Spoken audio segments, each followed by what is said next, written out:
Name's Bond. James Bond.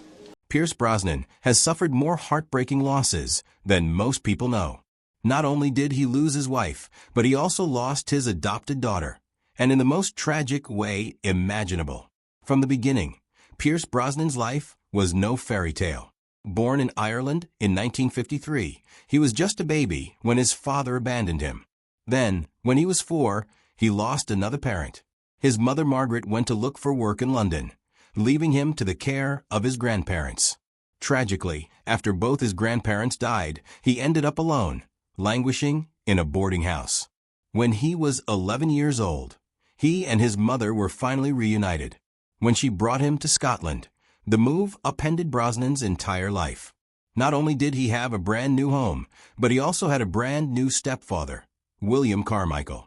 In fact, it was Carmichael who took Pierce to his very first James Bond film, Goldfinger. "Do you expect me to talk?" "No, Mr. Bond, I expect you to die." Little did he know, the legendary character would one day become his destiny. Never fond of school, Brosnan decided to become a painter at 16 and started training at St. Martin's School of Art. But it wasn't long before his interest turned to acting. When he was accepted into the Drama Centre of London, he felt like he'd found the right path. Despite flourishing on the stage, Brosnan's deepest desire was to become a film actor. He started getting some small film roles, working his way to the top, little by little. Then, America came calling. The series was called Manions of America, and Brosnan was offered the lead role. Set against the backdrop of the Irish famine, the character seemed tailor-made for the ambitious Irishman, and he accepted the part without a second thought. He married Australian actress Cassandra Harris in 1980, and they moved to London together. They had a son, Sean, in 1983, and Brosnan also became a father to Harris's children, Christopher and Charlotte, legally adopting them after their dad passed away in 1986. Harris was certain that her husband was going to be a star. Together, they came up with a plan. They applied for a home improvement loan, but instead of using the money for renovations, they spent it on 2 plane tickets to Los Angeles. It was a sneaky ploy, but it was a risk they were willing to take. Next stop, Hollywood. Once in America, Brosnan soon won the role that would make him a household name, Remington Steele. Playing the role helped cement his reputation as a handsome leading man, and, as a result, an exciting rumor began to circulate. Brosnan always dreamed of playing James Bond, but it was his wife who actually got to work in a Bond film before he did. She appeared in For Your Eyes Only and introduced her husband to producer Albert Broccoli, hoping his charm would win him the role of Bond after Roger Moore retired. At the time, everybody believed that Pierce Brosnan was destined to be the next James Bond. As these rumors gained momentum, Remington Steele saw a burst in popularity, and the producers, having canceled the show after its 5th season, renewed it for a 6th. The Bond producers wanted Brosnan, but now he was contractually obliged to make another season of Remington Steele, meaning they had to look elsewhere for a new Bond. In 1987, Brosnan had to travel to India and decided to take his family with him. But while they were there, Cassandra began to wilt beneath persistent fatigue and problems with her stomach. Upon arriving home, she went to the doctor and received some shocking news. The diagnosis was ovarian cancer. For the next 4 years, Harris did everything in her power to beat the disease, but sadly, in December 1991, she couldn't hold on any longer. She died, leaving Brosnan and her children reeling. There aren't many people who get a second chance to accept the role of their dreams, but Brosnan did. He signed a 3-film Bond deal with MGM in 1994 and debuted as 007 in GoldenEye the very next year.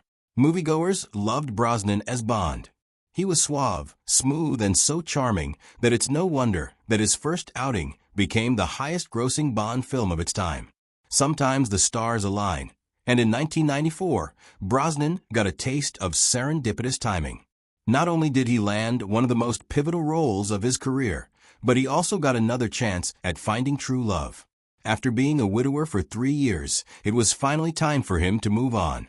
While visiting Mexico, he met Keely Shea Smith, an American journalist. They started dating immediately, and Brosnan knew he'd found someone very special.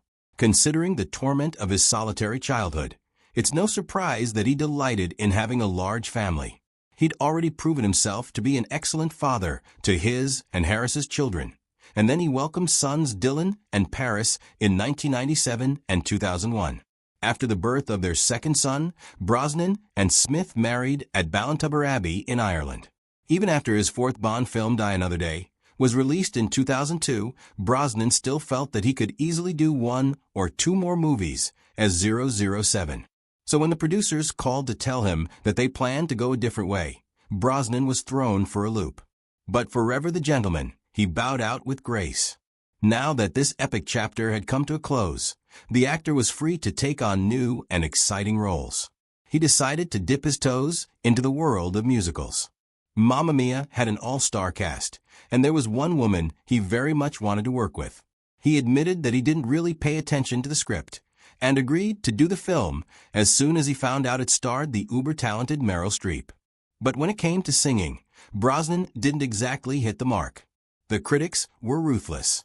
They compared his singing to a water buffalo, a donkey, and an injured raccoon. Harsh. Luckily for him, his undeniable charms swooped in to save the day. But as likable and debonair as he isn't immune to making some seriously questionable choices. Brosnan worked with director Roman Polanski to make The Ghost Rider a political thriller. The film did well critically, but his decision to work with Polanski invited controversy. At the time, Brosnan admitted that he took the role based on his respect for Polanski's artistry. However, looking back on this decision today, he may have had a change of heart. The Me Too movement changed Hollywood, opening up the conversation about the horrendous conditions for women in the workplace. Hearing so many victims share their stories, Brosnan looks back on The Ghost Rider with a new perspective.